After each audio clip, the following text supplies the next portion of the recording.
MTA International, reaching the corners of the earth.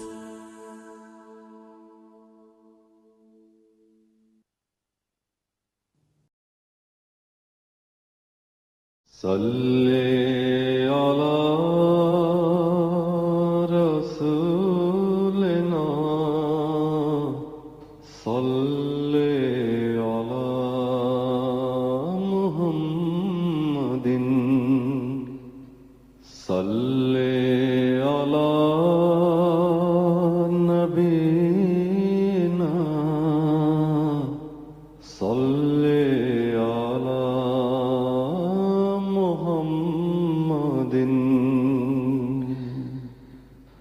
صلی علی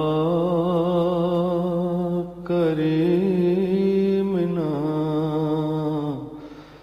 صلی علی محمد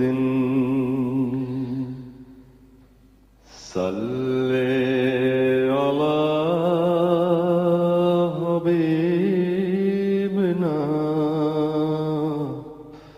صلی علی محمد صلی علی امامنا صلی علی محمد صلی علی نبینا صلی علی محمد صلی علی رسولنا صلی علی محمد صلی علی شفیعنا صلی علی محمد صلی علی کریمنا صلی علی محمد صلی علی حبیبنا صلی علی محمد صلی علی امامنا صلی علی محمد صلی علی رحیمنا صلی علی محمد صلی علی نبینا صلی علی محمد صلی علی نبینا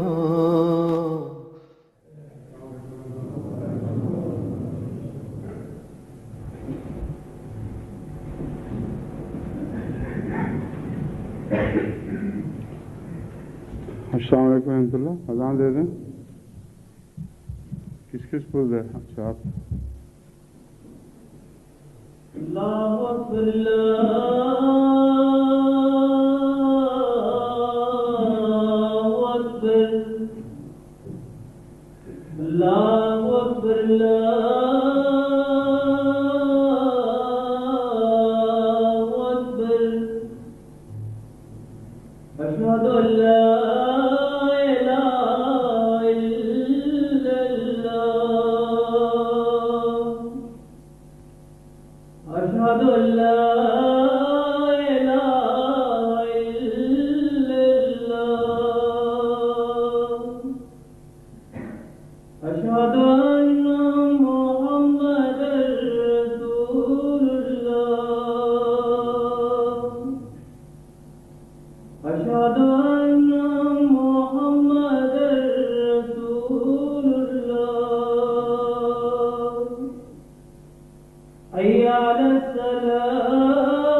أشهد أن لا إله إلا الله وحده لا شريك له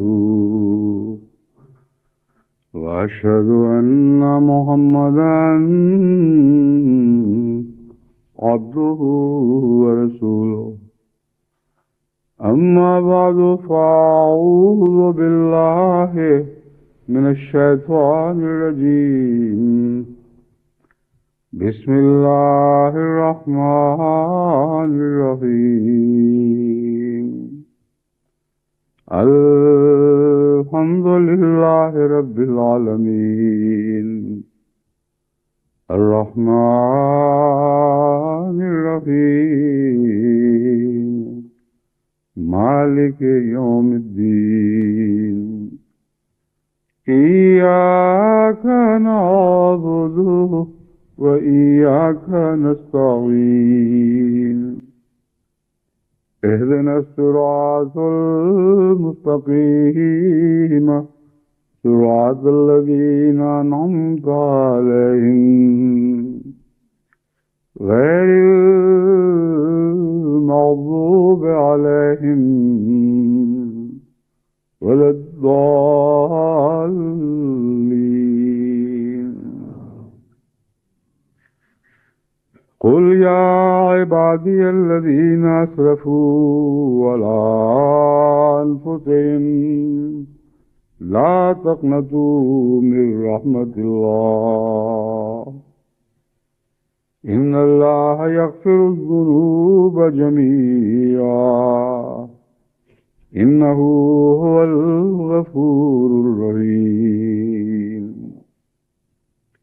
وأنيبوا إلى ربكم وأسلموا له من قبل أن يأتيكم العذاب ثم لا تنصرون.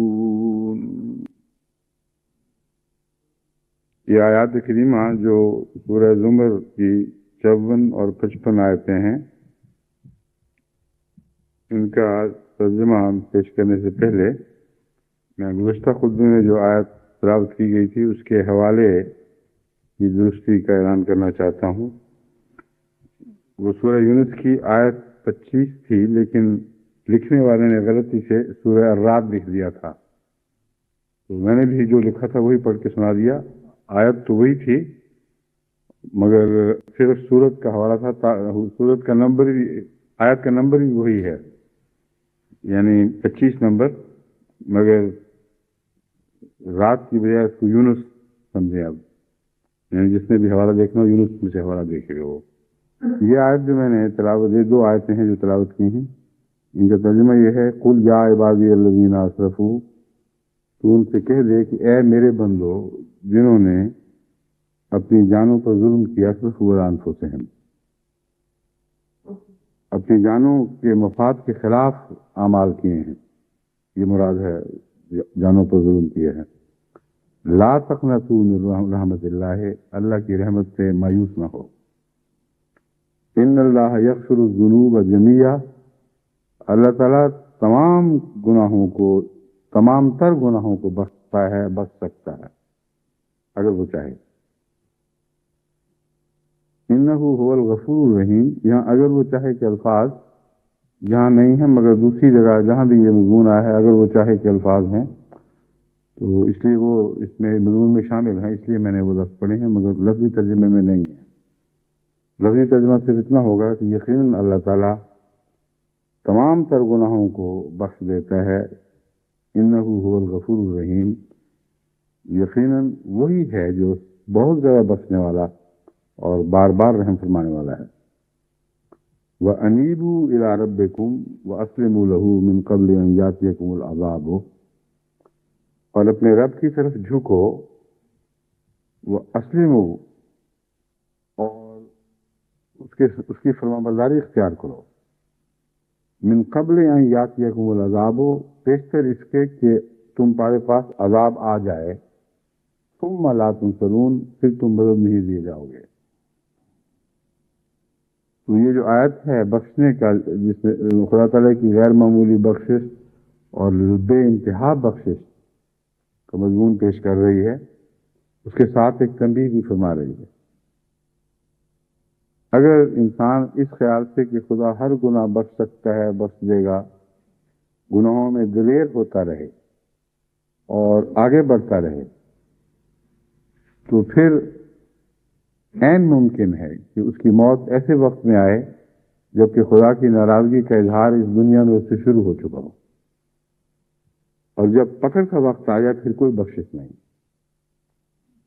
کبھی فرعون نے جب آخری ڈوبتے ہوئے کہ خدا معافی ایمان کا اقرار کیا، ایمان موسیٰ کے اور ہارون کے خدا پر ایمان لانے کا اقرار کیا اور بخشش مانگی، تو اللہ تعالیٰ فرماتا ہے الان، یعنی بچانے کا ذکر کیا کہ مجھے بچا لے، اب کون سا وقت ہے، اب تو پکڑ آ گئی۔ بس یاد رکھنے کی بات ہے کہ ان دو انتہاؤں کے درمیان جو راہ اختیار کرنی ہے، یہی دراصل وہ راہ ہے جسے پل صراط کہا جاتا ہے۔ ایک طرف یہ کامل یقین کہ خدا گناہ بخش سکتا ہے، انسان کو مایوسی سے بچاتا ہے جو اپنی ذات میں ایک بہت بڑا گناہ ہے۔ جب بھی نصیحت آموز خطبات دیتا ہوں تو بعض احمدیوں کی طرف سے دنیا کے مختلف ممالک سے بڑی سخت پریشانی کا اظہار آتا ہے کہ ہم تو فلاں چیز میں ڈوبے ہوئے ہیں، ہم نے اب کا بخشے جانا ہے۔ یعنی توجہ پیدا ہوتی ہے گناہوں سے توبہ کی، مگر سمجھتے ہیں کہ اب ہمارا بخشش کا زمانہ گزر چکا ہے۔ یہ اپنی ذات میں ایک کفر ہے اور خدا تعالیٰ کی عظمت شان کے خلاف ایک گستاخانہ مضمون ہے، جس کو حضرت مسیم علیہ السلام بدظنی کے طور پر بیان فرماتے ہیں کہ اپنے رب پر بدظنی نہ کرو۔ بندوں پر بدظنی بھی بڑا گناہ ہے، مگر رب پر بدظنی بہت ہی بڑا گناہ ہے۔ اور یہ جو بدظنی ہے یہ گناہوں سے باز آنے میں مدد نہیں دیتی، بلکہ گناہوں میں آگے بڑھا دیتی ہے۔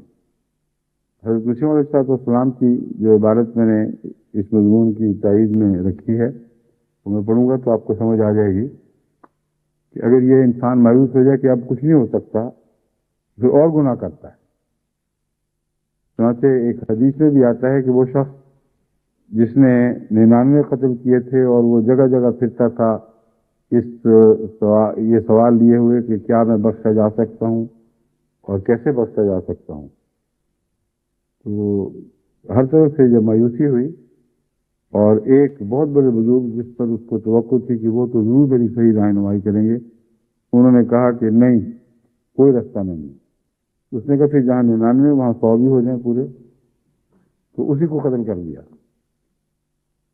تو اب یہ دیکھیں کہ بعض دفعہ مایوسی گناہ کو بڑھانے میں مددگار ہو جاتی ہے اور انسان کو زیادہ ضرورت بخش دیتی ہے کہ اب جو کچھ ہو چکا پھر سب کچھ صحیح۔ اور وہ لوگ جن کے متعلق قرآن کریم میں اللہ تعالیٰ فرماتا ہے احاطت بہی خطیئت ہو، ایسا شخص جس کو اس کی برائی نے گھیرے میں لے لیا ہو، وہ ایسے ہی لوگ ہیں جو سمجھتے ہیں کہ اب تو ہم گھیرے میں آ چکے ہیں، اب بچ نکلنے کی کوئی راہ نہیں ہے، تو پھر پڑے رہو، اسی میں آگے بڑھتے رہو۔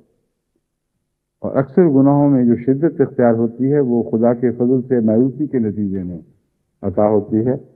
بس یہ آیت گناہوں پر انگیخت کے لیے نہیں بلکہ گناہوں سے بچنے کے لیے امید پیدا کرنے کے لیے۔ ابھی بھی وقت ہے، تم واپس لوٹ سکتے ہو، ابھی بھی وقت ہے، تم واپس لوٹ سکتے ہو، ابھی بھی وقت ہے، تم واپس لوٹ سکتے ہو۔ کوئی تمہارے ایسے گناہ نہیں ہیں جن کو خدا بخش نہ سکتا ہو۔ بس یہ بہت ہی عظیم اظہار ہے اللہ تعالیٰ کی بخشش کا، جو گناہ گاروں کے لیے سب سے بڑا سہارا ہے اگر وہ اس سہارے کا مضمون سمجھیں، اگر واپسی کی تلاش شروع کریں، اگر ان کے نفس کی پیشمانی بڑھنے لگے، اگر وہ توبہ کی طرف مائل ہوں، تو یہ آیت گناہ گاروں کا سب سے بڑا سہارا ہے۔ لیکن اگر یہ کہیں کہ خدا نے تو بخشنا ہی نہیں، اب تو ہم بہت آگے گزر گئے ہیں، اور اس کے نتیجے میں گناہوں میں آگے بڑھیں، تو پھر ان کے لیے اس آیت کا اگلا حصہ ہے جو اطلاق پاتا ہے، وَأَنِيبُوا إِلَىٰ رَبِّكُمْ وَأَسْلِمُوا لَهُ مِن قَبْلِ أَن يَأْتِيَكُمُ الْعَذَابُ۔ اللہ تعالیٰ فرماتا ہے تو بہت بخشنے والا، لیکن اللہ کی طرف توبہ کرتے ہوئے جھک جاؤ اور اس کے اپنے آپ کو اس کے سپرد کر دو۔ اصل منہ میں فرمان برداری بھی ہے اور سپردگی بھی ہے۔ اس کے سپرد کر دو، اپنے آپ کو اس پر پھینک دو۔ اب تو نے ہی جو کچھ کرنا ہے، ہم سے تو یہ داغ مٹتے نہیں۔ اور اصل منہ میں پھر دعا کا مضمون بھی داخل ہو جاتا ہے۔ جب آپ کسی کے سپرد اپنے آپ کو کر دیں، تمام توکل اس پر کریں، تو ساتھ یہ بھی کہتے ہیں کہ اب تو تیرے سوا کوئی سہارا رہا ہی نہیں، ہم نے اپنا سارا وجود تیرے حوالے کر دیا، اس لیے تو مددگار ہو جا۔ اصل منہ کے نتیجے میں جو عاجزانہ دعائیں اٹھتی ہیں وہ بخشش کے لیے اور گناہوں سے بچنے کے لیے بہت ہی مددگار ثابت ہوتی ہیں۔ فرمایا یہ کر لو من قبل ان یاتیکم العذاب، اس وقت سے پہلے کہ عذاب آ جائے۔ عذاب آ جائے گا تو پھر بچ نکلنے کا، پھر بخشش کا کوئی وقت باقی نہیں رہے گا۔ ثم لا تنصرون، پھر تم کسی طرف سے مدد نہ دیے جاؤ گے۔ اللہ تعالیٰ نے یہ نہیں فرمایا کہ پھر اللہ تمہاری مدد نہیں کرے گا۔ ثم لا تنصرون، جب پکڑ کا وقت آئے گا تو پھر کوئی بھی تمہارا مددگار نہیں ہوگا۔ جب اللہ مددگار نہیں ہوگا تو کسی اور کو بھی توفیق نہیں ہوگی کہ وہ تمہاری مدد کر سکے۔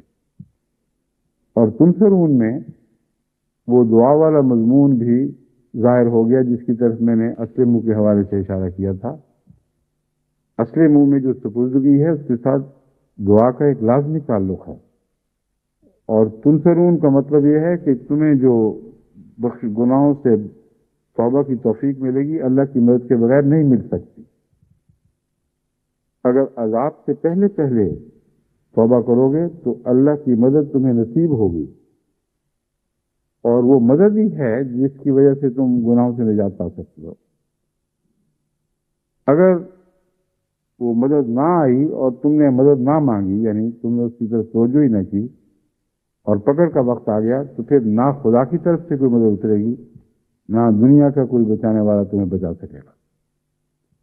اس لیے یہ بہت ہی اہم اور گہرا مضمون ہے، اور جو نفس کی تربیت کا مسئلہ ہے یہ ایک نہایت سنگین مسئلہ ہے۔ شاذ ہیں جو معصوم ہیں، یعنی انبیاء علیہ السلام، باقی سب کسی نہ کسی پہلو سے غیر محفوظ رہتے ہیں، اور جب تک دعاؤں کے ذریعے اللہ تعالیٰ کے سہارے میں اللہ تعالیٰ کے سہارے تلاش نہ کریں اور اس کی پناہ گاہ کی طرف ان کی نظر نہ رہے، اور جب وہ یہ کہیں اعوذ باللہ من الشیطان الرجیم، تو اس کی پناہ گاہ پر نظر ہو، پھر دعا کریں، ورنہ منہ سے کی ہوئی دعا کے کوئی بھی معنی نہیں بنتا. حضرت مسیح السلام فرماتے تھے منہ کی باتوں سے خدا خوش نہیں ہو سکتا, کچھ بھی نہیں ہوگا. تو میں نے جو پناہ گاہ پر نظر کا محاورہ استعمال کیا ہے, یہ ایک اہم بات ہے جو میں سمجھانا چاہتا ہوں. اللہ پناہ گاہ ہے, اور جب آپ کہتے ہیں کہ ہم شیطان سے تیری پناہ میں آتے ہیں اور تیری پناہ مانگتے ہیں, تو ہر گناہ کے مقابل پر ایک پناہ گاہ ہوا کرتی ہے. اور ہر گناہ گار جو اپنے گناہ کو جانتا ہے وہ یہ بھی جانتا ہے کہ اس گناہ کی پناہ گاہ کیا ہے. بس جب وہ اس پناہ گاہ پر نظر رکھے گا, کسی خاص گناہ کے حوالے سے جانے گا کہ اس حفاظت میں آؤں گا تو میں بچوں گا, تو اس کی دعا معنی خیز ہو جائے گی. وہ صرف منہ کی باتیں نہیں رہے گی. پھر جب وہ کہے گا اعوذ باللہ من الشیطان الرجیم, تو شیطان رجیم کے ان خطرات سے وہ پناہ میں آئے گا جو اس کے ذہن میں حاضر ہوں گے. وہ جانتا ہوگا کہ ان سے بچنے کے لیے خدا تعالیٰ کی یہ رحمت نازل ہو تو پھر میں اس سے بچ سکتا ہوں. اور اس کے نتیجے میں ایک اور مضمون بھی انسان کے ذہن پر روشن ہوتا ہے جو قرآن کریم کی ان ہدایات سے تعلق رکھتا ہے جو ہر گناہ سے بچنے کے تعلق میں ہیں. بس دعا کے ساتھ انسان کو عرفان نصیب ہونا چاہیے. دعا کے ساتھ انسان کا ذہن زیادہ روشن ہونا چاہیے, اور وہ روشنی اس سے ملتی ہے. اب کہتے ہیں خدا فلاں گناہ ہے, میں تو گھیرے میں آ گیا, مجھے معاف کر دے, مجھے بچا لے. لیکن پھر کیسے خدا بچایا کرتا ہے ایسے گناہوں سے؟ قرآن کریم میں جو انبیاء کے اور ان کی قوموں کے حالات ذکر ہیں, اور گناہ گاروں کے اور ان کے بچنے کے حالات ذکر ہیں, مذکور ہیں, وہ ساری معین پناہ گاہیں ہیں جن میں آپ پناہ ڈھونڈ سکتے ہیں. لیکن حضرت یوسف نے بھی ایک دعا کی تھی, اور عجیب دعا ہے کہ جیل خانے کو پناہ گاہ سمجھا, اور اے خدا میں ان کے شر سے بچنے کی تیری مدد کے بغیر طاقت نہیں رکھتا. جو میرا ذہن کام کرتا ہے وہ تو یہ ہے کہ اگر جیل خانے جانا پڑے اس بدی سے بچنے کے لیے تو میں تجھ سے یہی مانگتا ہوں. اب معلوم ہوتا ہے کہ ان عورتوں کا مکر اتنا شدید تھا, اور ان کی جو دنیاوی کشش تھی وہ اتنا فتنہ پرداز تھی, اتنی فتنہ پرداز تھی کہ ایک نبی نے جب دعا مانگی ہے تو پناہ گاہ کا تصور سامنے رکھ کر دعا مانگی. حضرت یوسف علیہ السلام کو اپنے تجربے سے معلوم ہو چکا تھا کہ ان شیطانوں سے بچ نکلنے کی نہ مجھ میں طاقت ہے اگر خدا مدد نہ کرے, اور نہ موجود ان حالات میں مجھے کوئی پناہ کا نظر آ رہی ہے سوائے اس کے کہ میں جیل میں چل جاؤں. بس جیل سے بچنے کی دعا نہیں مانگی تھی. جب ان کے فتنے سے دعا مانگی کہ خدا ہمیں بچا لے, تو بعض لوگ اس کے بعد جب پڑھتے ہیں کہ اس کے باوجود جیل میں چلی گئیں اور فتنہ ناکام نہ ہوا, تو وہ فتنہ جیل بھیجنے کا فتنہ نہیں تھا, فتنہ جیل سے باہر رکھ کر گناہوں میں قید کرنے کا فتنہ تھا. اس قید پر جو گناہوں کی قید تھی آپ نے مادی قید کو ترجیح دی, اور اللہ تعالیٰ نے اس مضمون کی تائید فرما دی. اگر خدا تعالیٰ سمجھتا کہ اس نبی کو علم نہیں ہے, یہ دعا اس کو نہیں کرنی چاہیے تھی, تو اللہ تعالیٰ دوسرا مضمون سمجھا دیتا. اللہ تعالیٰ نے یہی فیصلہ فرمایا کہ ہاں جیل ہی میں جانا بہتر ہے. لیکن اس پناہ گاہ کے ساتھ جو اور بہت سی رحمتیں وابستہ تھیں وہ ساری عطا کر دیں. اس لیے جب میں پناہ گاہ کی بات کرتا ہوں کہ اس کو معین کرو, تو اس لحاظ سے کہ وہ ایک حقیقی دعا بنے گی, معین ہو جائے گی, اور اللہ تعالیٰ جان لے گا کہ تمہارے دل میں کتنا خلوص ہے, کس حد تک تم ان گناہوں سے بچنے کی خواہاں ہو. پھر جو مشکل قربانیاں دکھائی دیتی ہیں نہ صرف یہ کہ وہ آسان ہو جائیں گی, بلکہ ان کے اندر بے شمار اور رحمتیں اور برکتیں رکھ لی جائیں گی. ورنہ اللہ تعالیٰ یہ کہہ سکتا تھا اس کی کوئی ضرورت نہیں جیل میں جانے کی, میں تمہیں ویسے بھی ڈالوں گا. مگر جیل کی قربانی کو قبول کرنے میں کہ دیکھیں کتنی حکمتیں تھیں, لامتناہی. ایک مثال مثلاً یہ کہ 7 سال تک جس قحط کے عذاب میں مصر نے مبتلا ہونا تھا اور گرد و پیش کے تمام ممالک نے بھی بھوکے مرنا تھا، اس ابتلا سے یوسف کی قید نے بچایا ہے۔ باہر رکھ کر اللہ تعالیٰ اگر بچانے کے سامان کرتا تو یہ جو واقعہ پیدا ہوا ہے جس میں جیل بہانہ بنی ہے، بادشاہ کی رویا کا حضرت یوسف تک پہنچنا، یہ ممکن نہیں تھا ان حالات میں۔ کون عزیز مصر کے پاس بادشاہ کا یہ پیغام لے کے جاتا کہ اس رویا کی تعبیر بتاؤ؟ بس خدا تعالیٰ کی جو حکمتیں ہیں وہ بہت ہی عظیم اور حیرت انگیز ہیں۔ انسانی عقل کی رسائی وہاں ہو ہی نہیں سکتی جب تک ان حکمتوں کو ہم رونما ہوتے نہ دیکھ لیں۔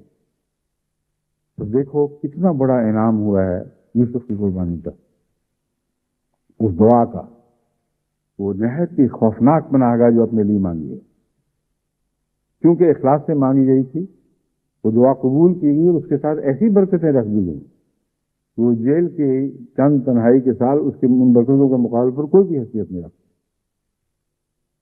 اور یہ جو حضرت یوسف کی پناہ گاہ تھی، غور کریں، یہ ساری دنیا کی پناہ گاہ بن گئی۔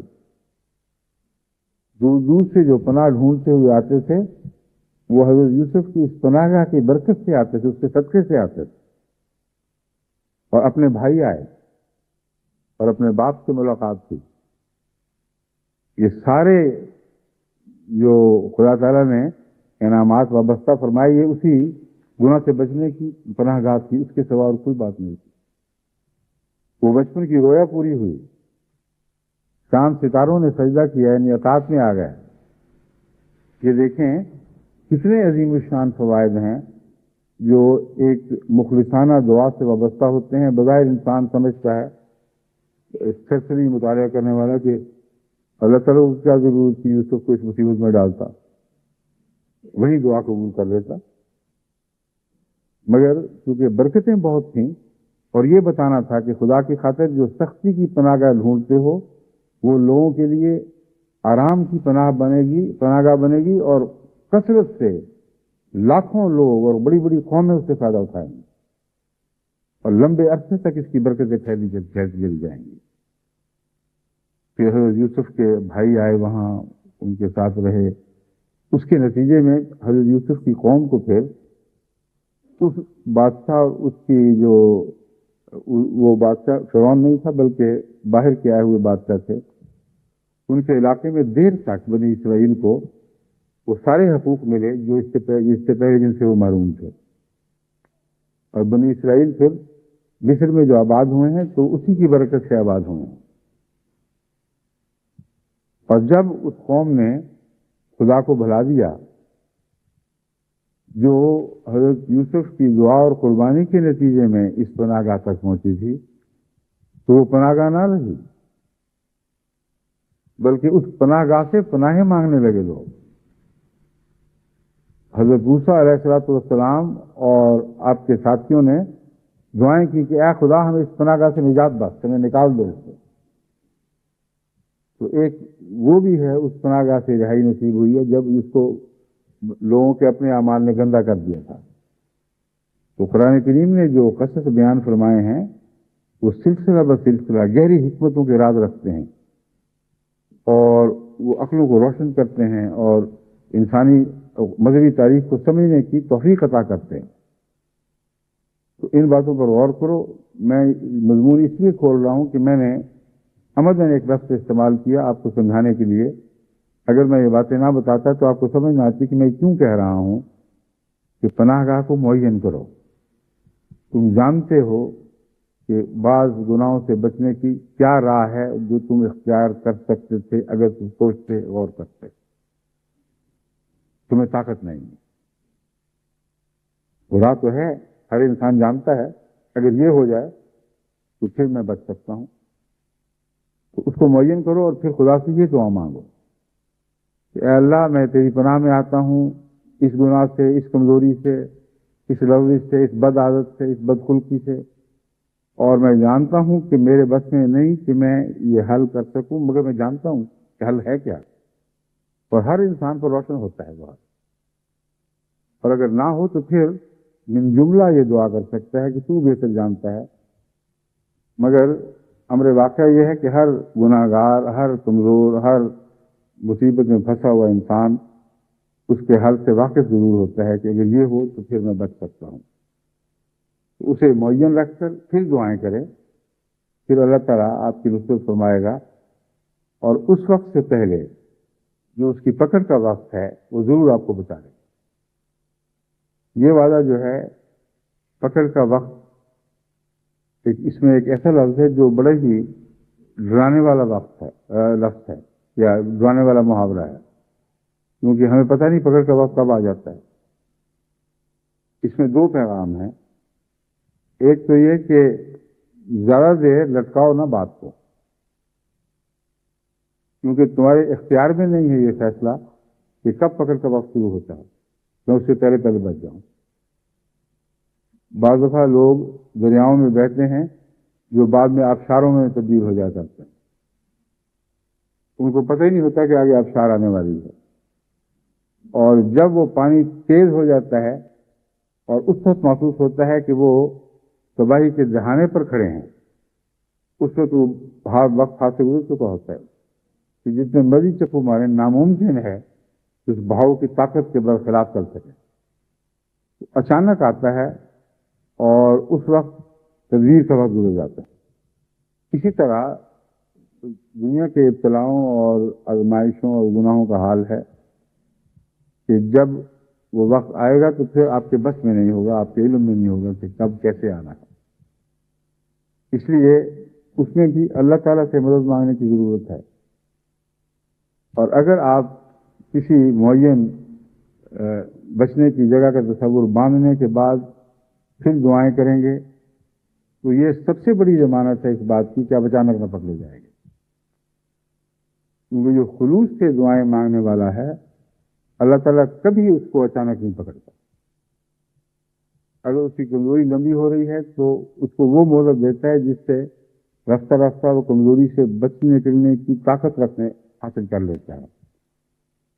یہ جانتا ہے کہ کچھ نہ کچھ گناہوں کے کنارے بھرنے لگے ہیں، میں آگے نہیں بڑھ رہا، گناہوں سے پیچھے ہٹ رہا ہوں، میں مزید شکنجے میں نہیں آ رہا بلکہ کچھ نہ کچھ آزادی حاصل کر رہا ہوں. یہ کچھ نہ کچھ کا جو مضمون ہے یہ خدا کے غضب سے بچانے کے لحاظ سے بہت ہی اہمیت رکھتا ہے. اگر فوری طور پر آپ نجات نہ بھی حاصل کر سکتے ہوں، اگر کامل یقین کے ساتھ معین دعا کریں اور پھر اس کے لیے کوشش کریں تو اللہ تعالیٰ ایسے مخلص کو پکڑا نہیں کرتا یا اس کی مہلت کو کاٹ نہیں دیا کرتا جو واقعتاً اس کی طرف بڑھ رہا. اور پھر وہ مضمون جو حضور اکرم صلی اللہ علیہ وآلہ وسلم نے اسی مقصد کے تعلق میں ہمیں سمجھایا ہے کہ پھر اگر وہ بدیوں سے بچ نہ بھی سکا ہو، اگر بچ رہا ہو اور اس حالت میں بھی جان نکل جائے تب بھی خدا تعالیٰ کی بخشش سے غالب آ جائے گی. یہ وہ اللہ ہے، یہ ہمارا رب ہے جس سے ہمارا معاملہ ہے، اور اس نے اس معاملے کی ساری راہیں کھول کھول کر آسان کر کے ہمیں سمجھا دی ہیں. اگر اس کے باوجود ہم ان سے استفادہ نہ کریں تو بہت بڑا نقصان ہے اور بہت بڑی حماقت ہے. بس ایک یہ بات ہے جس کو پیش نظر رکھنا چاہیے، اور دوسرے اس کے اور بھی پہلو ہیں جن پر حضرت مسیح موعود علیہ السلام نے روشنی ڈالی ہے. میں اب آپ کے الفاظ میں آپ کے سامنے رکھتا ہوں تاکہ آپ کو یہ سمجھ آئے کہ اس جد و جہد میں جو بہت ہی بڑا جہاد ہے نفس کا، اس میں ہمیں کیا کچھ کرنا چاہیے، کن چیزوں سے بچنا چاہیے. کیونکہ ہمارے سامنے ایک عالمی جہاد درپیش ہے. وہی ہے جو ہمیشہ مجھے پریشان رکھتا ہے. اتنی بڑی قوموں کو ہم نے دعوتیں دے دی ہیں اور خدا تعالیٰ بھی اس کثرت سے ہمیں وہ قومیں عطا فرما رہا ہے کہ اب ایک فوج کا سوال نہیں، فوج در فوج، آرمیز پر آرمیز آ رہے ہیں اور ان کو سنبھالنا ہے. ان کو سنبھالیں گے کیسے اگر اپنے کمزوریوں کا یہ حال ہو کہ ان سے تو ہم نپٹ نہیں سکتے، ان سے نجات نہیں حاصل کر سکتے، اگلوں کو کیسے بچائیں گے؟ یہ وہ مضمون ہے جس کے پیش نظر میں نے یہ تمہید باندھی، اور اب میں حضرت مسلم علیہ السلام کے حوالوں سے آپ کو یہ سمجھانا چاہتا ہوں کہ ہم پر کیا کیا ذمہ داری ہیں، ہمیں کیا کچھ کرنا چاہیے۔ حضرت مسلم علیہ السلام نے کشتیوں میں جو زبان استعمال فرمائی ہے، یعنی جو محاورے استعمال فرمائے ہیں، ان کو پڑھ کے تو لگتا ہے کہ کوئی بچ نہیں سکتا، کیونکہ آپ نے دوسرے کنارے بتائے ہیں۔ ایک کنارہ ہے بخشش والا، وہ بہت وسیع ہے، لیکن جہاں پہنچ کر انسان گر جاتا ہے وہ بھی تو ایک کنارہ ہے۔ اس کنارے پر کھڑا ہو کر کوئی آدمی بتا رہا ہو کہ یہ دیکھو اس قسم کی کھڈ ہے، یہاں پہنچے تو تم گئے، یہ قدم نہ اٹھا بیٹھنا۔ حضرت مسیح علیہ السلام نے ان احتمالات کے پیش نظر کہ کوئی بھی آپ کی جماعت میں داخل ہونے والا ضائع نہ ہو جائے، کوئی بھی اس اس پر جو چٹان کا کنارہ ہے قدم نہ رکھے جہاں سے گرنے کے بعد پھر واپسی کا کوئی رستہ نہیں رہا کرتا۔ فرماتے ہیں یہ بھی میری جماعت میں بھی نہیں ہے، وہ بھی میری جماعت میں نہیں ہے، وہ بھی میری جماعت میں نہیں ہے۔ اور اس جماعت میں نہ ہونے والے کی جو کمزوریاں ظاہر کی ہیں ان کو پڑھتے ہوئے بعض دوست کہتے ہیں، مجھ سے ذکر بھی کیا کہ ہماری تو جان نکل جاتی ہے در کے ہمارے جب کشتی میں اٹھاتے ہیں، پڑھی نہیں جاتی، کیونکہ ہر بات سے لگتا ہے کہ ہم جماعت سے نکل گئے۔ کوئی بھی ایسی ہدایت نہیں ہے جس پہ ہم یقین سے کہہ سکیں کہ ہم حضرت مسیح علیہ السلام کی جماعت میں داخل ہوں۔ تو یاد رکھیں وہاں جماعت میں داخل سے مراد وہ حصار ہے جس کے بعد خدا کی پناہ میں انسان آ جاتا ہے اور ناممکن ہے کہ اس کو کوئی نقصان پہنچ سکے۔ بس جب یہ کہتے ہیں کہ میری جماعت میں نہیں ہے تو اس چار دیواری کی بات کر رہے ہیں جس کے متعلق اللہ نے خوشخبری دی تھی کہ جو تیری چار دیواری میں ہے اس کو کوئی گردن نہیں پہنچ سکتا، ناممکن ہے کہ وہ اسے کوئی شیطانی وسوسہ یا شیطانی کوششیں نقصان پہنچا سکے۔ تو ہرگز یہ مطلب نہیں ہے کہ وہ جماعت کے اس دائرے سے بھی نکال کے پھینکا جا رہا ہے جو جد و جہد کا دائرہ ہے، جو اس دار کی طرف رخ کیے ہوئے ہے جس دار میں آخری پناہ مل جاتی ہے۔ چنانچہ یہ جو عبارت ہے یہ اسی تشریح کی تائید میں ہے جو میں آپ کے سامنے رکھ رہا ہوں۔ آپ فرماتے ہیں گناہوں کی بھی ایک حد ہوا کرتی ہے، حد سے تجاوز نہ کرنا۔ اگر حدوں کے اندر رہو گے تو عیش و عشرت بھی بخشش میں بھی بخشش ہو سکتی ہے۔ اگر ظلم کرتے ہو لیکن حد سے آگے نہیں بڑھتے، اگر غریبوں سے بے پرواہ ہو مگر کچھ پرواہ ضرور رکھتے ہو، تو یہ وہ سارے رستے ہیں جن سے تمہیں مغفرت کی طرف راہ مل سکتی ہے۔ اور میں تمہیں تاکید کرتا ہوں کہ دوسری طرف حد سے تجاوز نہ کر جانا۔ تو یہ دوسرا کنارہ اب حضرت مسیح علیہ السلام بیان فرما رہے ہیں جس سے واپسی ممکن، اگر آپ اس سے آگے نہیں جائیں گے تو واپسی ممکن ہوتی ہے۔ اور اس آیت کا اطلاق اس مضمون پر ہے جو حضرت مسیح علیہ السلام نے بیان فرمایا ہے کہ اللہ بخش سکتا ہے، ہر چیز بخش بھی ہوتا ہے، لیکن ایسے حد سے نہ بڑھ جانا کہ پھر تم پر عذاب آ جائے اور پھر عذاب آنے کے بعد تم اس کی زد سے نکل نہ سکو۔ فرماتے ہیں حد سے زیادہ عیاشی میں بسر کرنا لعنتی زندگی۔ حد سے زیادہ عیاشی، یہ کیا چیز ہے؟ حد سے زیادہ عیاشی، عیاشی کا ایک معنی تو ہے جو فن آسانی کی زندگی بسر کرتے ہوئے آرام کی راہیں تلاش کرنا اور ان میں ڈوبے رہنا اور مزید کی ہوس باقی رکھنا، کہ جس حد تک بھی ممکن ہے ہم دنیا میں وہ سارے آرام اور عیش حاصل کر سکیں جن کی انسان تمنا کر سکتا ہے۔ اس آرزو کو لے کر جو صاحب حیثیت اور امیر لوگ آگے بڑھتے ہیں پھر وہ آگے بڑھتے چلے جاتے ہیں، یہاں تک کہ پھر وہ دنیا کی مسائل اور تکلیفوں سے اس وقت تک ناواقف رہتے ہیں جب وہ تکلیفیں ان پر جب تک پڑ نہ جائیں، اور آخر پڑ جایا کرتے ہیں۔ وہ عذاب والا مضمون جب تک ظاہر نہ ہو ان کو ہوش ہی نہیں آتی، وہ عیش و عشرت میں آگے بڑھتے چلے جاتے ہیں۔ وہ عیاشی حد سے زیادہ ہے اور لانتی ہے جو توازن نہیں رکھتی، جہاں واپسی کے لیے انسان اپنی راہیں کھلے ہی نہیں رکھتا۔ جب وقت آگے دوڑا پھر چلا جاتا ہے اور پیچھے مڑ کے نہیں دیکھتا تو فرماتے ہیں یہ عیاشی کی زندگی لانتی زندگی ہے، حد سے زیادہ بدخلق اور بے مہر ہونا لانتی زندگی۔ اور حضرت مسیح علیہ السلام نے تشریح میں یہ فرمایا کہ جو اپنے بھائی سے ذرا سا بھی تکبر سے پیش آتا ہے، ذرا سا بھی بدخلقی سے پیش آتا ہے، وہ میری جماعت میں سے نہیں۔ اس کا کیا مطلب ہے؟ یہ اس کی تشریح ہو رہی ہے۔ فرمایا ہے وہ جماعت جو میں کہہ رہا ہوں وہ پاکوں کی وہ جماعت ہے جس کی حفاظت کا خدا نے وعدہ کر دیا۔ اگر تم میرے ہو جاؤ اور میرے گھر والے بن جاؤ تو اس کے لیے یہ صفات تمہیں ہونی چاہیے۔ اب وہ فرما رہے ہیں کہ یہ اگر تمہارے اندر برائیاں اس حد تک قبضہ نہ کریں تو پھر مایوسی کی وجہ کوئی نہیں، تم پھر بھی بچ سکتے ہو۔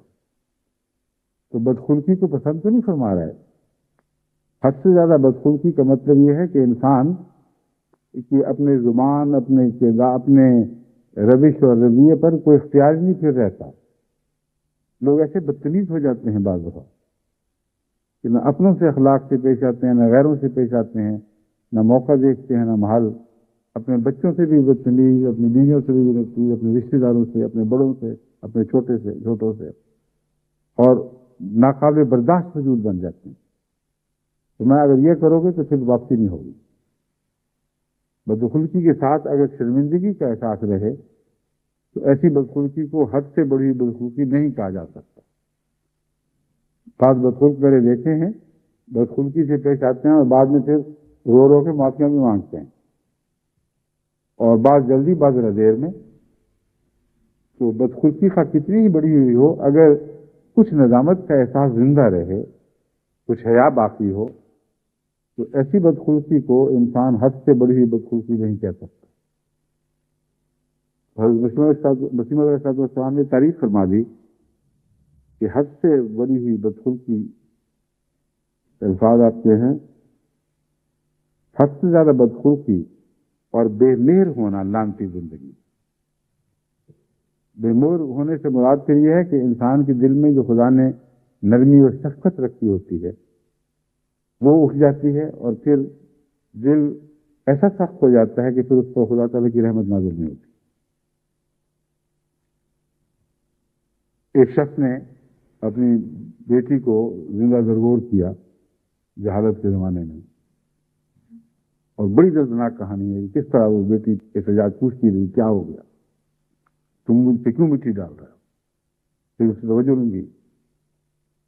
بار بار وہ یہ بیان کرتا رسول اللہ صلی اللہ علیہ وسلم کے سامنے کہ آواز آہستہ آہستہ کم ہوتی چلی گئی، مٹی میں لگتی چلی گئی، یعنی کوئی پرواہ نہیں۔ نظر اٹھا کے دیکھا حضرت صلی اللہ علیہ وسلم اظہار سے تار ہو رہا ہے، آنکھوں کا دریا تھا جو آنکھوں سے بہ رہا تھا، اور یہ فرما رہے تھے کہ جو رحم نہیں کرتا اس پر رحم نہیں کیا جائے، تو رحم نہیں کرتا اس پر رحم نہیں کیا جائے۔ وہ بدنصیب کیسا بدنصیب تھا جس کی زندگی میں اس کی آخرت کا فیصلہ ہو گیا۔ تو حضرت مسیح علیہ السلام یہ فرماتے ہیں جو بے مہر ہو جائے، جس کے دل سے محبت مٹ جائے، بنی نوع انسان سے یا خدا تعالیٰ کی مخلوق سے شفقت کو بھول چکا ہو، اس کی پھر کوئی نجات نہیں ہے، وہ لعنتی زندگی ہے۔ حد سے زیادہ خدا یا اس کے بندوں کی ہمدردی سے لاپرواہ ہونا لعنتی زندگی، یعنی خدا یاد ہی نہ رہے۔ اور کروڑوں انسان ایسے ہیں جو مسلمان کہلاتے ہیں اور خدا اپنی عظمت اور اپنے ان صفات کے ساتھ یاد نہیں جو بندوں میں بھی عظمت پیدا کرتی ہیں، بندوں کی صفات بھی تبدیل کر دیتی ہیں۔ اس لیے خدا یاد نہیں کا مطلب یہ نہیں ہے کہ وہ اللہ نہیں کہتے،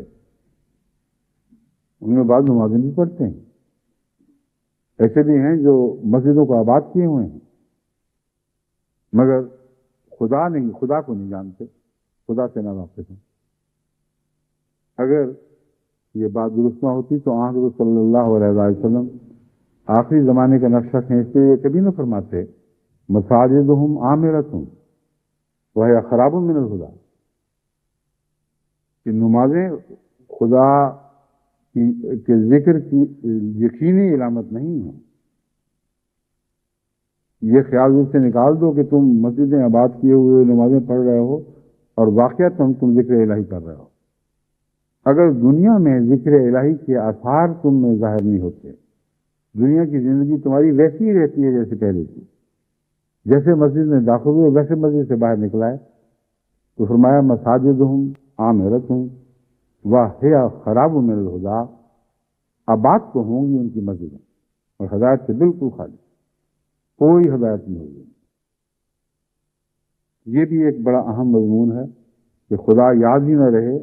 حضرت مسلم اسلام فرما رہے ہیں حد سے زیادہ خدا یا اس کے بندوں کی ہمدردی سے لاپرواہ ہونا۔ خدا سے لاپرواہ ہونا تو میں نے آپ کو بتا دیا ہے، جس کی مثال آپ کے سامنے رکھی ہے۔ اس کے بندوں کی ہمدردی سے لاپرواہ ہونے کا حال یہ ہے کہ سوائے بہت سے لوگ ہیں جن کو اپنے بچوں، اپنے قریبی رشتہ داروں کے سوا آمد الناس، دنیا کی مصیبت اور تکلیف کا احساس ہی کوئی نہیں ہوتا۔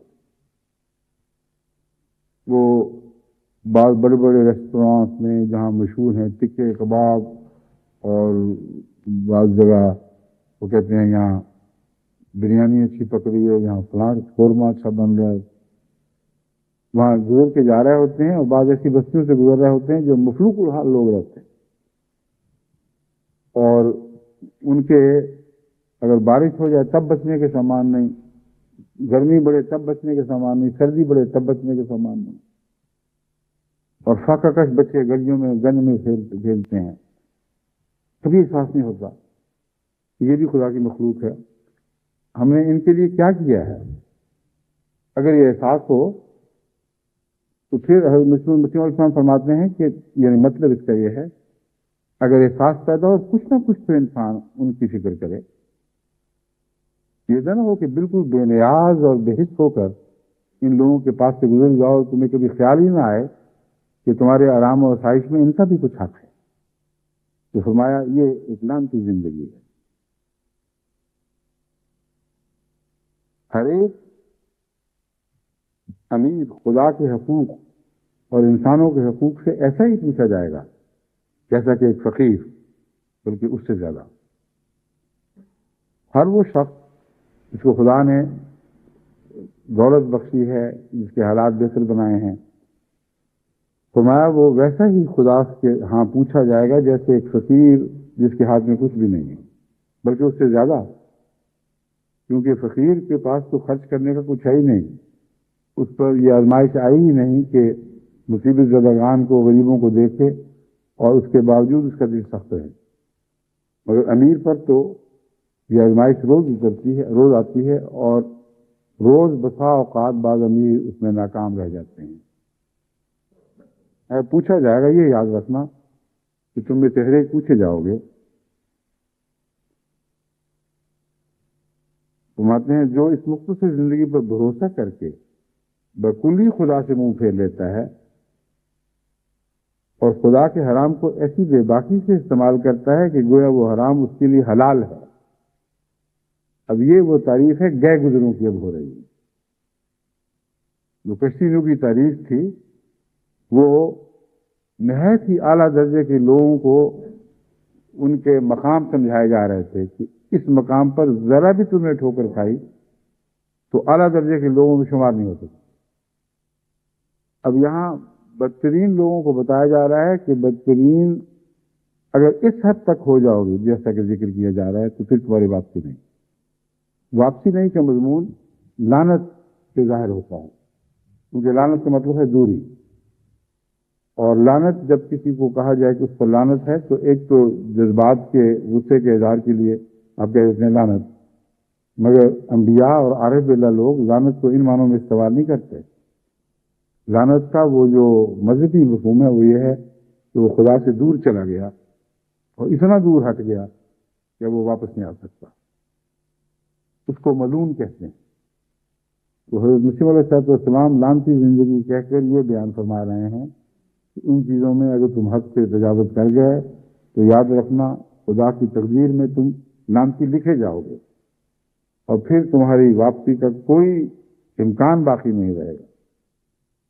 تمہیں جو حلال اور حرام کا فرق نہیں کرتا اور حرام کو حلال کی طرح کھاتا ہے، اور کتنے ہیں ہمارے مسلمان بھائی جو پاکستان میں ہیں یا باہر ہیں، وہ جن کو خدا تعالیٰ نے سب سے زیادہ حلال اور حرام کھول کر کو بتایا، وہ دیکھیں کس طرح حرام رزق پر منہ مارتے ہیں کہ ادنا سے بھی احساس نہیں ہوتا کہ حرام ہے، ذکر ہی کوئی نہیں۔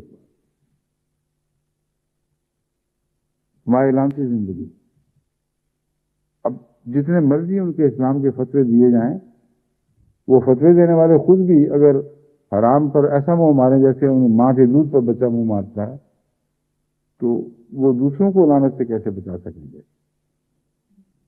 اور رزق حلال کے متعلق اس لیے اور بھی زیادہ زور کی ضرورت ہے کہ یہ وہ فتنہ ہے جو نیکوں میں بھی داخل ہوتا ہے، نسبتاً زیادہ آسانی سے داخل ہو جاتا ہے، کیونکہ مالی منفعتوں سے اس بنا پر رک جانا کہ خدا کی منشا کے خلاف ہیں، بہت مشکل کام ہے، اور کچھ نہ کچھ انسان نفس کے لیے بہانے ڈھونڈ ہی لیتا ہے۔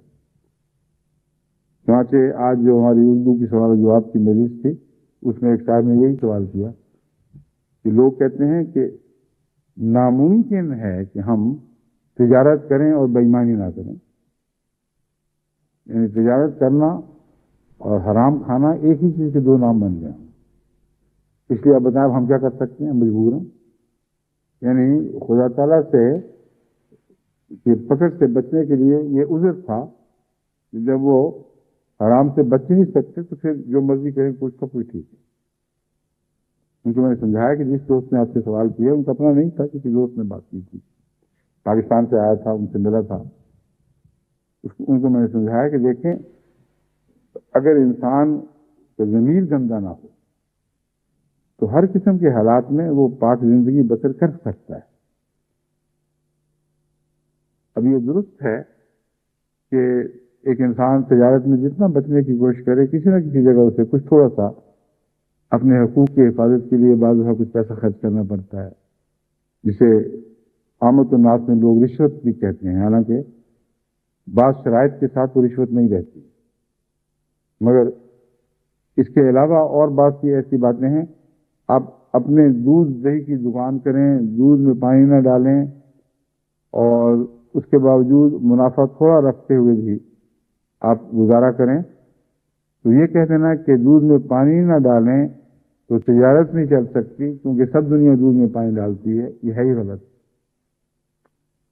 کیونکہ دنیا جو پانی ڈالتی ہے اس سے باقی ساری دنیا جو انہی کی دنیا بیزار بھی ہے، اور اگر قسمت سے کوئی ایسا دودھ والا مل جائے جس کو جس پر آپ کو یقین ہو کہ یہ پانی نہیں ڈالتا، تو آپ اس کو دگنی تگنی قیمت دے کر بھی اس سے وہ دودھ لیں گے۔ اس لیے یہ خیال کر لینا کہ ایسے لوگوں کی تجارت چلتی نہیں، جھوٹ ہے بالکل۔ بہت سے ایسے تجربے ہیں جن سے پتہ چلتا ہے کہ ان لوگوں کی تجارت نہ صرف چلتی ہے بلکہ باقی تجارتوں پر غالب آ جایا کرتی ہے۔ قادیان میں ایسے فقیرانہ مزاج کے مہاجر تھے جو بڑے عزت کے خاندانوں سے وابستہ، عزت والے خاندانوں سے وابستہ سید زادے اور بعض معزز پٹھان شہزادوں سے تعلق رکھنے والے قادیان آئے، دودھ دہی کی دکان کھولی، اور اتنا لوگ امٹ کر آتے تھے کیونکہ ان کی دیانت اور تقوی کی وجہ سے وہاں ہر چیز صاف ستھری اور خالص، اور اس کے نتیجے میں باقی دکانوں سے زیادہ مزیدار ملتی تھی۔ اسی سے انہوں نے پھر جائیدادیں بنائی، اسی سے ان کی اولادیں بڑی بڑی تعلیمیں حاصل کر کے دنیا میں پھیل گئیں۔ تو دو طریق سے اللہ تعالیٰ تقوی کی زندگی بسر کرنے والوں کی مدد فرماتا ہے۔ ایک تو یہ کہ اگر واقعتاً سچی دیانت ہو تو ایسی تجارتوں میں خدا برکت عطا فرما دیتا ہے، اور جو اس تجربے کو جانتے نہیں وہ دور بیٹھے ڈر کر ان باتوں سے ویسے ہی اعتراض کر جاتے ہیں، پیچھے ہٹ جاتے ہیں۔ اور دوسرا، آسمان سے لازماً برکتیں نازل ہوتی ہیں، ان کے اموال میں برکتیں پڑتی ہیں، ان کے زندگی کے حالات میں، ان کی اولاد میں، ان کی صلاحیتوں میں، اور ان کی دین سے وابستگی اور وفا میں برکتیں پڑتی ہیں۔ اور ایسے بچے پیچھے چھوڑ کے جاتے ہیں جو نسل بعد نسل دنیا میں بھی اعلیٰ ترقی حاصل کرتے ہیں اور دین میں بھی وہ آگے بڑھتے چلے جاتے ہیں۔ تو چھوٹی چھوٹی باتوں میں جو دیانت کی معمولی باتیں، اب دودھ دہی کی دکان کیا ہوئی، مگر دیکھو آپ حالات کو نظر ڈال کے دیکھیں، ان کی اولادوں کا جائزہ لیں، وہ دنیا میں پھیل گئے ہیں، اور بڑی عزت اور عظمت سے یاد کیے جانے والے لوگ ہیں۔ اب ان کا نام آپ کو تاریخ اہمیت میں ملے گا تو آپ کا سر جھکے گا ادب سے، اور آپ میں سے اکثر کی شاید پتہ ہی نہ ہو کہ وہ ایک دودھ کی دکان کرنے والا آدمی تھا۔ کچھ کھیر بنانی سیکھ لی، کوئی دہی اچھی بنانی سیکھ لی، اور اسی سے خدا تعالیٰ نے اس کے گھر کو برکتوں سے بھر دیا۔ اب ہمارے ماتا ہوتے تھے، ان کی اولاد دیکھیں خدا نے کیسی پھیلا دی ہے دنیا میں، اور کتنی ان کو برکتیں دی ہیں۔ وہ آلو چنے بیچنے والے تھے بس، وہ تھے دیانتدار۔ تو دیانت میں بہت سی برکتیں وابستہ ہیں جو فوری بعض دفعہ دکھائی نہیں دیتی، مگر ہوتی ضرور ہیں۔ اور یہ سفر اس لیے ضروری ہے کہ انفرادی طور پر برکتوں کی خاطر نہیں، خدا کی خاطر جب آپ دیانت اختیار کریں تو برکتیں ضرور ملتی ہیں، مگر اگر یہ نہیں کریں گے تو ساری قوم لازماً بد دیانت ہو جائے گی،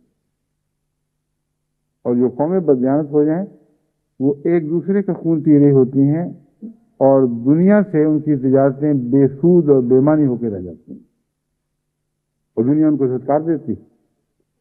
اس لیے دن بدن ان کی روپے کی قیمتیں گرتی ہیں، ان کے حالات بد سے بدتر ہوتے چلے جاتے ہیں، ان کی منڈیاں ہاتھ سے نکل جاتی ہیں، اور وہ سمجھتے ہیں کہ ہم خوشحال ہیں، کیونکہ ہر بے ایمان معاشرے میں وقتی طور پر خاندانوں کو خوشحالی ملتی ہے، اور حکومتیں بدحال ہو جاتی ہیں کیونکہ ٹیکس نہیں جاتا ان کو۔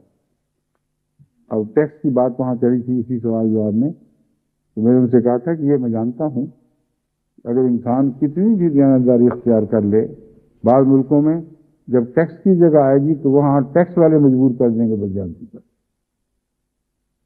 اور بدجانتی پر مجبور کریں گے، اور ایسے حالات پیدا کر دیں گے کہ یا وہ اپنے جائز آمد سے بہت بڑھ کر ٹیکس ادا کرے اور تجارت کا ایک دم صفایا ہو جائے، یا پھر بدجانتی میں ملوث ہو جائے۔ میں نے کہا اس سے بھی بچنے کی راہ ہے، کیونکہ ایسے لوگ جانتے ہیں کہ جب وہ ایک ٹیکس والے کو پیسے دیتے ہیں تو محض اس لیے نہیں دیتے کہ ان کا جائز ٹیکس لگے، وہ پھر اپنا جائز ٹیکس بھی بچاتے ہیں اور ناجائز فائدے اور بھی حاصل کر لیتے ہیں۔ تو انسان اگر تقوی سے چاہے بچنا تو بچ سکتا ہے۔ ان سے کہا کہ تمہارا منہ جو ہے پورا کا بھرنا ہے وہ مجھے بتاؤ، اپنے منافع میں سے بھرنا پڑے گا، غریب نسبتاً منافع کم ہو جائے، مگر اگر دیانتداری پہ قائم رہے اور اپنے منافع سے اس کا منہ بھرتا ہے ظالم کا، تو میں جانتا ہوں کہ خدا ایسی تجارت کو بے برکت نہیں کیا کرتا۔ ہمیشہ اللہ تعالیٰ غیر معمولی حالات پیدا کر دیتا ہے، اور ایسا تاجر بچ جاتا ہے اگر بچنے کی خواہش ہو۔ یہ باتیں میں باہر بیٹھا نہیں کر رہا کہ مجھے تجارت کی دنیا کی خبر نہیں ہے، میں دور سے دیکھ کر ایک فرضی ہدایتیں دے رہا ہوں۔ جماعت احمدیہ کی بعض تجارتوں میں حضرت المسیح نے مجھے نہ صرف ڈائریکٹر مقرر فرمایا بلکہ ایسا اختیار دیا کہ گویا میرا مشورہ جو تھا وہ حاوی تھا باقی سب مشوروں پر، اور کاٹن کی تجارت تھی، بس دوسری ایسی چیزیں تھیں۔ اس حال میں ہم نے شروع کیا کہ بہت ہی برا حال ہو چکا تھا، سب کچھ دیکھنے کو تیار تھا، لیکن خدا نے سہارے دیے اور ہر مشکل کے وقت مدد فرمائی۔ صرف فیصلہ یہ تھا کہ ہم جس حد تک ممکن ہے دیانتداری سے کام کریں گے، اور اگر کسی محکمے سے اس قسم کا رابطہ کرنا پڑتا ہے تو بعض ایسے آدمی تھے جو اس بات کے ماہر تھے، ان کے ذریعے رابطہ کرنا پڑتا تھا، لیکن ہدایت ہماری یہ تھی کہ ایک دمڑی بھی حکومت کی یا ملکی دولت کی ہم اپنے لیے نہیں لیں گے، صرف ہمیں امن سے کام کرنے دیں۔ اور خدا نے برکت ڈالی۔ سود سے کہتے ہیں سود سے کیسے بچو گے؟ یہ ٹھیک ہے کہ بسا اوقات نہیں بچ سکتا انسان، لیکن اگر ارادہ ہو، نیت ہو اور اخلاص ہو اور دعا ہو تو بچ بھی سکتا ہے۔ ہمارے ایک کاروبار میں مسلم کمرشل بینک سے واسطہ تھا، اور کاٹن کے یعنی روئی کے کاروبار میں بہت بڑے قرضے اٹھانے پڑتے ہیں لازماً، اور ان قرضوں کے بغیر وہ کاروبار چل ہی نہیں سکتے، کیونکہ عام جو کارخانہ دار ہیں یا جن فیکٹریوں کے مالک ہیں ان کو اتنے سرمایہ تو ہوتے ہی نہیں کہ وہ بڑی قیمت دے کر وہ ذمہ داروں کو ان کی کاٹن کی قیمت پہلے ادا کر دیں۔ بہت سی مجبوریاں ہیں، قرضے لینے پڑتے ہیں۔ اب میرے دل پہ یہ بڑا گراں تھا اور میں نے دعا بھی کی، میں نے کہا اللہ میاں ہم جماعت احمدیہ کی فیکٹری ہے، ہم نمونہ بننا چاہتے ہیں، ہمیں بچا اس مصیبت سے۔ اور ایک دوست کی تعارف سے مسلم کمرشل بینک کے جو جنرل مینیجر بلکہ پریزیڈنٹ تھے ان سے ملا، اور ان سے میں نے کہا کہ دیکھیں ہم اتنا لاکھ قرضہ آپ سے لینا چاہتے ہیں، لیکن سود نہیں دینا۔ اور وہ بہت ذہین آدمی تھے اور بڑے حوصلے والے انسان تھے، اور خدا نے واسطہ بھی ایسے شخص سے ڈالا جس میں یہ طاقت تھی اس بات کو سننے اور سمجھنے کی۔ تھوڑا سا تھا جو وہ کہتے اچھا آپ بتائیں کیا بات ہے؟ میں نے کہا ہمارا دین ہمیں اجازت نہیں دیتا اور تجارت مجبور کرتی ہے، لیکن ایک بات ہے کہ آپ کمرشل ادارے ہیں، آپ کا کاروبار ہی منافع پر ہے، اس کا مجھے احساس ہے، مگر یہ میں آپ سے وعدہ کرتا ہوں کہ جیسا کہ ہمیں ہمیشہ منافع ہوتا ہے، اگر منافع ہوا تو ہم آپ کو جتنا سود دیتے ہیں اس سے زیادہ پیسہ دیں، تو فتح شرط نہیں، کوئی اس کی نسبت تناسب مقرر نہیں کرنا۔ مجھے دیکھ کے انہوں نے کہا کہ ٹھیک ہے، منظور ہے، اور جس بینک کے آفیسر کی طرف انہوں نے حوالہ دیا جو ان سے نچلا بہت بڑے اونچے مقام کا افسر تھا، وہ حیران رہ گیا، اس نے کہا یہ کیسے ہو سکتا ہے؟ میں نے کہا ہو گیا، تم جا کے پوچھ لو۔ اور اس کے بعد پھر میں بھی ان کی موجودگی میں الگ ان سے ملا، اور میں نے بھی یہی سوال کیا کہ آپ مجھے یہ بتائیں کام تو آپ نے کر دیا ہے، اتنا بڑا فیصلہ جو آپ کو سارے حصہ داروں کے سامنے بہت ہی ایک ناقابل قبول حالت میں پیش کرتا ہے۔ تو میں کہا بات یہ ہے، میں بھی بتاتا ہوں میرے فیصلے کے راز کیا ہے۔ کہتے ہیں میں اپنے تجربے سے مردم شناس ضرور ہوں، اور میرا یہ تجربہ ہے کہ بے ایمان لوگ کاغذ بڑے بھر کے لاتے ہیں اور کاغذوں کے منہ پکے کر لیتے ہیں، اور جتنے مرضی پکے کاغذات ہوں وہ دھوکہ دے جاتے ہیں، لیکن اگر آدمی دیانتدار ہو تو دھوکہ نہیں دے گا۔ میں نے تو آپ کو دیکھا، مجھے یہ پتہ لگے کہ ہے دیانتدار، اور اس لیے میں نے آپ سے کاغذ بھی نہیں مانگے، فیکٹری کے کاغذ نہیں مانگے کہ اس کی رکھوا اس کو مقام پر۔ مجھے پتا تھا میں اپنے اس فیصلے پر ایسا اعتماد رکھتا ہوں کہ اس اعتماد کی خاطر مجھے پتا تھا کبھی غلطی نہیں ہوگی، اور اللہ تعالیٰ کے فضل سے ایسا ہی ہوا۔ مسلسل اس بینک نے ہمیں بغیر سود کے قرضہ دیا، اور مسلسل ہمارے اوپر پورا اعتماد کیا، اگر ہمارا منافع کم ہوا تو ہمیں کچھ کم تحفہ دیا، زیادہ ہوا تو زیادہ خوشی سے قبول کیا، مگر سودی کاروبار پھر نہیں ہوا۔ اللہ تعالیٰ کفیل بن جاتا ہے، رستے نکال لیتا ہے، اس لیے یہ بہانے نہ بناؤ کہ ہم بددیانتی پہ مجبور ہیں۔ ہر احمدی مسلمان کو بددیانتی کے خلاف مستعد ہو جانا چاہیے۔ جو روزمرہ کے اپنے اموال میں بددیانتی نہیں کرے گا اس کے بھائی کو بھی پھر اس سے خطرہ نہیں ہوگا۔ آج جو بعض شکایتیں آتی ہیں اور بڑی بھاری تعداد شکایتوں کی وہ ہے جو مالی لین دین کی خرابی سے تعلق رکھتی ہیں، ان سے جماعت کو نجات ملے گی۔ اور اگر ایک انسان اپنے ذاتی معاملات میں جو عام تجارتی کاروبار ہیں ان میں دیانتداری کی طرف کے لیے محنت کرتا ہے تو نفسیاتی لحاظ سے اس کے لیے ناممکن ہے کہ ہیلے تراش کر کسی بھائی کے پیسے پر نظر رکھ کر اسے دھوکہ دینے کی کوشش کرے. اس اعلیٰ معیار تقویٰ پر قائم ہوں اس جماعت کو بہت سے جھمیلوں سے نجات ملے گی، اور ایسی جماعت جو خدا کی خاطر تقویٰ پر اور دیانت پر قائم ہو اس کے اموال میں لازماً برکت دی جاتی ہے. آگے جو بڑے بڑے کام درپیش ہیں ان کے لیے آپ حیران ہو جائیں گے کس طرح خدا تعالیٰ اپنے غیب سے اپنی فضل سے روپے مہیا کرتا چلا جائے گا، جیسا کہ اب کر بھی رہا ہے، مگر اپنی دیانت کی حفاظت کرنی ہوگی. اللہ تعالیٰ ہمیں اس کی توفیق عطا فرمائے. باقی اقتباس اور باقی حوالے انشاءاللہ اگلے جمعے میں پیش کریں.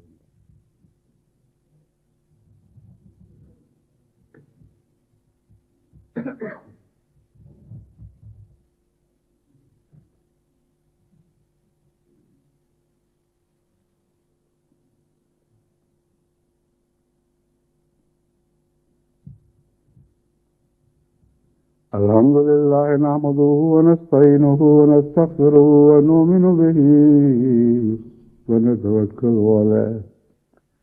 نعوذ بالله من شرور أنفسنا ومن سيئات أعمالنا.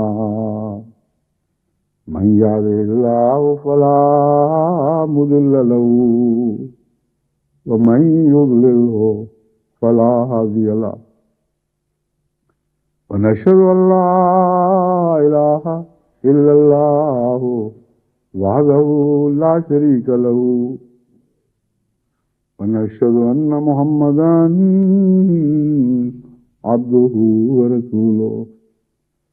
عباد الله رحمكم الله إن الله يأمر بالعدل والإحسان وإيتاء ذي القربى وينهى عن الفحشاء والمنكر والبغي يعظكم لعلكم تذكرون. اذكروا الله يذكركم وادعوه يستجب لكم ولذكر الله أكبر.